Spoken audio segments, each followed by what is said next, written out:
Hello friends, Ms. Espinosa here. I am a 6th year early childhood teacher here in Houston, and today I want to share 5 tips to having a successful small group time. So let's jump in.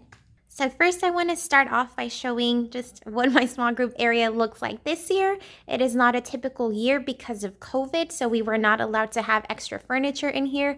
Typically, I would have a piece of furniture where I have copies and all of my materials ready, and ideally you want to have nothing on your kidney table other than the materials you are going to use with that group. And something I love about my small group area are these little stools that I got from Lakeshore. So if you're able to at least get some sort of flexible seating for your small group area, that will immediately boost your kids' enthusiasm. My kids love coming to the small group table because they get to sit in these wiggly stools. So my first piece of advice is to assess your students so that you know where you are starting at with each student. Whether you are teaching pre-K or kinder, sometimes you have students in pre-K that already have a foundation because their parents have worked with them, or you have students that have no foundation. And in my case, I teach English language learners, so sometimes they don't even really have English vocabulary. So you want to know where you're starting at. When I was in pre-K, we did assess the students through a circle assessment. So coming into kinder, we did not have an assessment. So what I did is I went ahead and really just created my own assessment. And I do have a video about this if you want to learn how to make your own assessment, or if you're interested in downloading the assessment I created, you can do that for free on my Teachers Pay Teachers. Very briefly, this is what I included in my assessment: whether the student is able to name uppercase or lowercase letters, whether they can tell you letter sounds, if they're able to write their name, if they're able to count syllables in a word, if they're able to count the words in a sentence. And then this next page has a list of 50 high frequency words that is based on the list provided by my school district. The goal is for them to read 25 high frequency words by the end of the year. And then at the bottom, I also included a reading level depending on how many grading cycles you have or how often you are assessing their reading level. And then the last page is really kind of just basic math skills like road counting, identifying numbers 1 through 20, being able to count 1 through 10, and identifying shapes. So I kept it really basic with the math. But for your kinder students, you definitely want to also know if they're able to add and subtract within 10, if they're able to tell you which group has more or less, being able to count any number of objects 1 through 20, and being able to round count all the way to 100 by ones and by tens. And a really great resource for kindergarten and pre-K goals is this list from Keeping My Kiddos Busy. This is something that I used when I do my parent-teacher conferences, and I walk the parents through all of the big goals for kinder. And another thing that I do when I'm assessing is that I don't print out a new assessment each time. I just use a different color highlighter. So for example, at the beginning of the school year, maybe I'll use orange. So I'll highlight in orange whatever the student is able to tell me. And then I'll use a different color for the middle of the year, different color for end of the year. That way it's also very visual and you can see their growth for that student. So once you know where your students are at, you can start creating your groups. So tip number 2 would be to look at all of your assessment data and go ahead and create your groups and rotations based on that data. And when you're creating these groups, you want to keep in mind, you want to have each group to be 2 to 6 students. I know some teachers like to get really creative, and if they have a classroom theme, they name their groups based on their classroom theme. But I honestly like to keep it really simple, and I always just use colors. So this year, for example, I have a purple team, a blue team, an orange team, and a yellow team.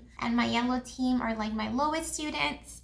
My orange team is like my second low group, and my blue team is kind of my students that are on grade level, and then my purple team are my students that are above grade level. My lowest group is my group of students that has limited English vocabulary, and they're really struggling to identify letters. And then my next group is a group of students that has mastered letter recognition, and we're working on those letter sounds. And then for my students that are performing on grade level, we're working on guided reading, learning high frequency words, CVC words, digraphs, rhyming skills. And then for my really high group, those students happen to be native English speakers, so they have really strong oral language skills, which helps tremendously.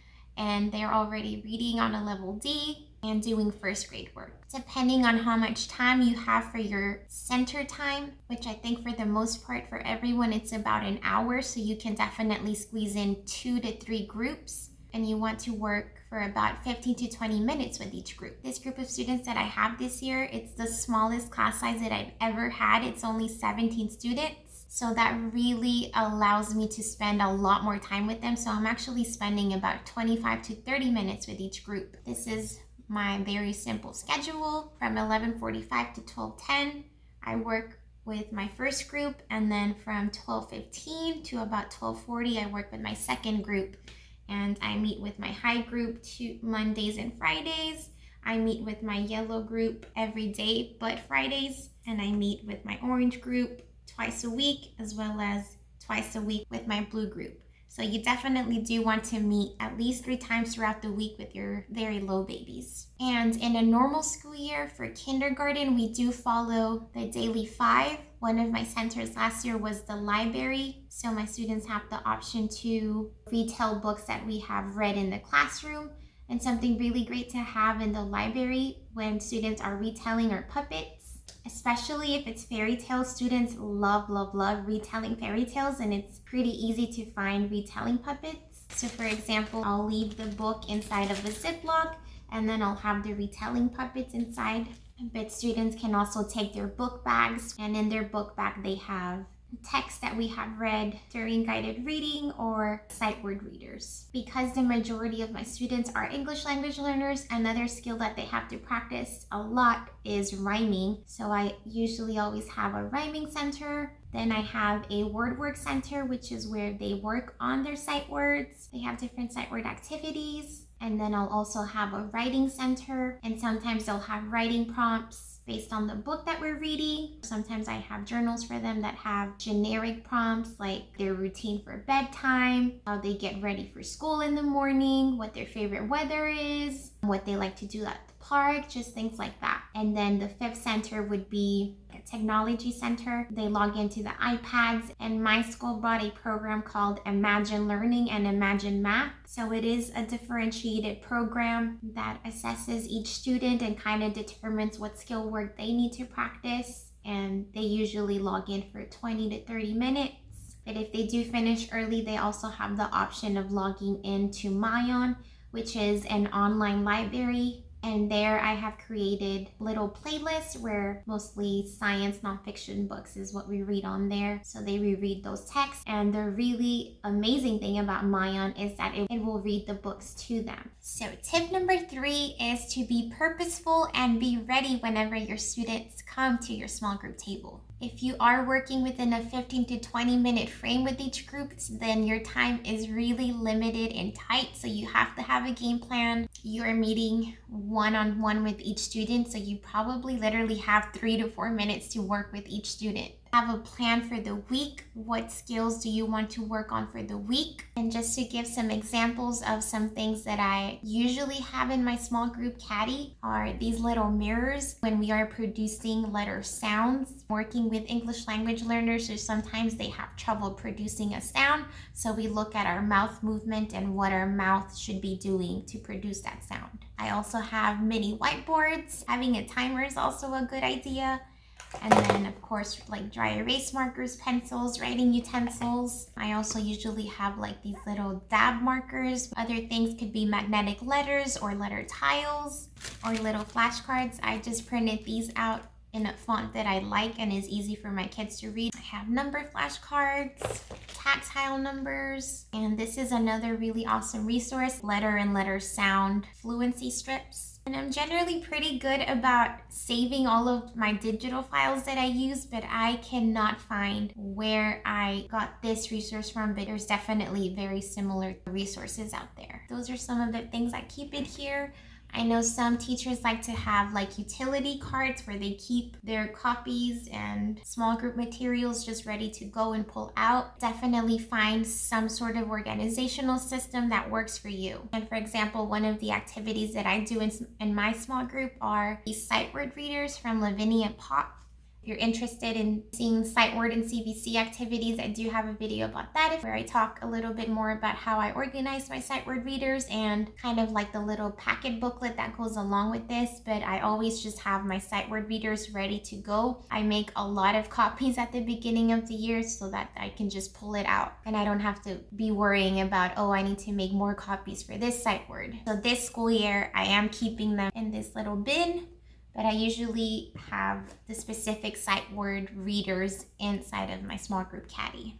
Some examples of having activities ready. Well, right now for my students that are struggling with beginning sounds, I have these little clip cards from the Measured Mom. I do about 10 words in each baggie and I numbered them just so that the kids can also keep track of what little baggie they've already worked. I always like for my students to record. We do it together in our small group table and we do it for the week, so at least 2 to 3 times before they do it independently. This is gumballs, so I wrote the word, a little blank line, so that they have to tell me what the beginning sound is and then they can write the whole word. So I went ahead and made like this very simple recording sheet where they have to write the entire word and then they also just have to tell me like how many syllables were in that word. This is something physical that they can show me that they completed during their independent work time. And kind of likewise when it comes to rhyming clip cards or like rhyming cards, these little cards are from this Reading Mama. So I go ahead and also split up like her resource into baggies, and rhyming word for pants, it's ants.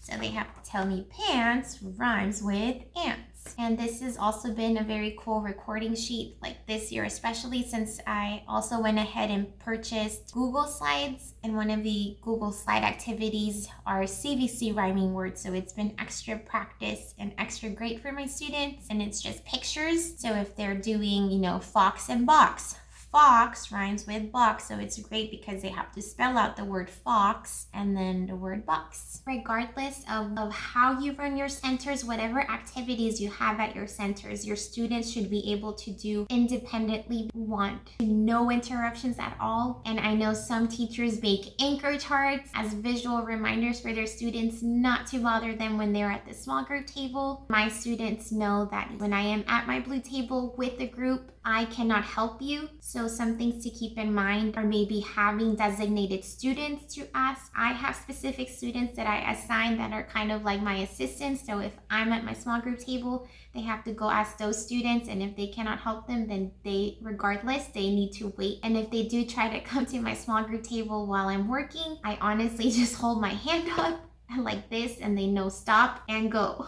And just one more thing to keep in mind as well, I'm also generally pretty good about making sure that the work that they're doing is going to take them those 15 to 20 minutes. But if they do finish early, then they have several options to do if they finish their work early. One is to read their books from their book bag. Another option, especially this year since most of my students have iPads or technology, then they know that they can always go log into Myon, and they have these little clipboards with this little sight word hunt. Like this is something I created fairly recently because of the situation that we're in. So they have to write their name, the book title of whatever book they chose to read on Myon, and then they do a sight word hunt. So whatever sight words they see, they have to write it down. And then I know some teachers like to have STEM boxes as well. Legos and Play-Doh are your best friend. Those are really easy materials that your kids can work with and really enjoy. Again, another option would maybe be to go into the library and pull out a book that they can reread as well and retell with puppets. Tip number 4 would be to document. Definitely have some sort of paper system where you are tracking what you are doing in your small group. Created my own little anecdotal sheets. This would be for maybe a group of 5 to 6 students, and this could be for a group of 2 to 4 students. But it's really simple, like it's just writing down the student name, the date, what skill we worked on, and then just whatever comment I have based on what we did. And so for example, if I were to assess letter recognition, they were able to recognize the letter, then I would put a check mark. For example, if they recognized D, check mark, but they didn't recognize F, then I would put an X for F. And likewise for rhyming words, were they able to tell me if hat and cat rhymed?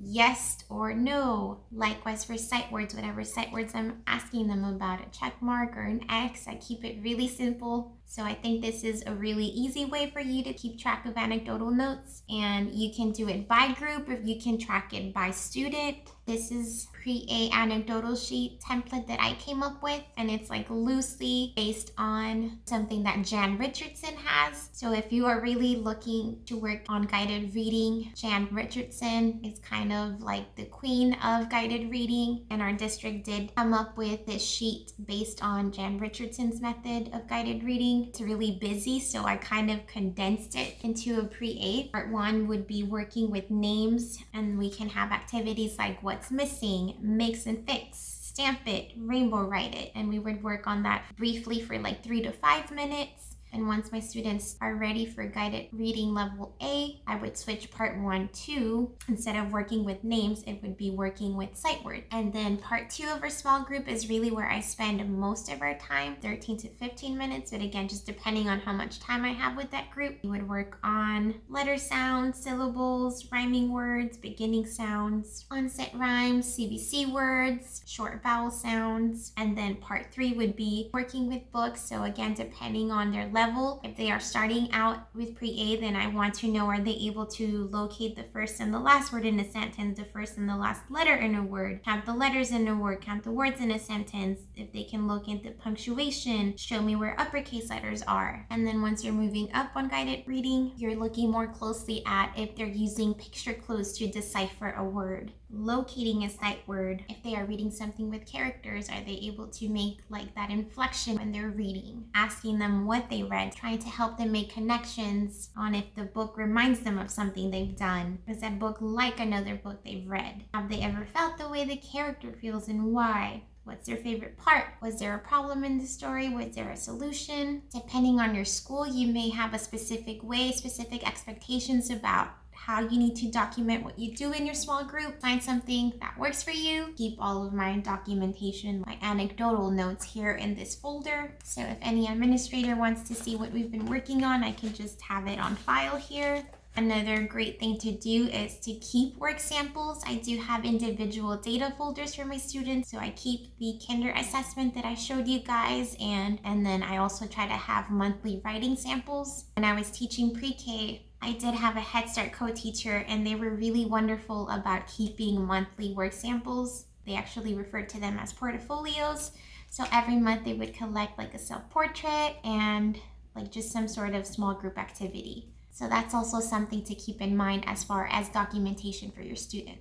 So lastly, tip number 5 would be to celebrate your student. Celebrate the growth. I am super excited whenever my kids are reading to me. I am super pumped and I'm like, woohoo, you got it. Another thing that I do is once they can read a book fluently, I take a video and I send it to their parents and I let their parent know, hey, your child was able to read this book today. I'm so proud of them. And it also makes the parents really excited too. Another thing you could consider is maybe like having some sort of incentive as well if they reach a certain goal. I know one of my teacher friends in her classroom, they have like a specific workbook they work on. And once the student finishes all of that workbook, they would celebrate with a cake. But that's it, friends. Those are my 5 tips to having a successful small group time. I hope that this video was helpful to you, and if it was, please leave a like. If you have any questions or I didn't address something, please let me know in the comments. Thank you so much for watching, and I'll see you next time.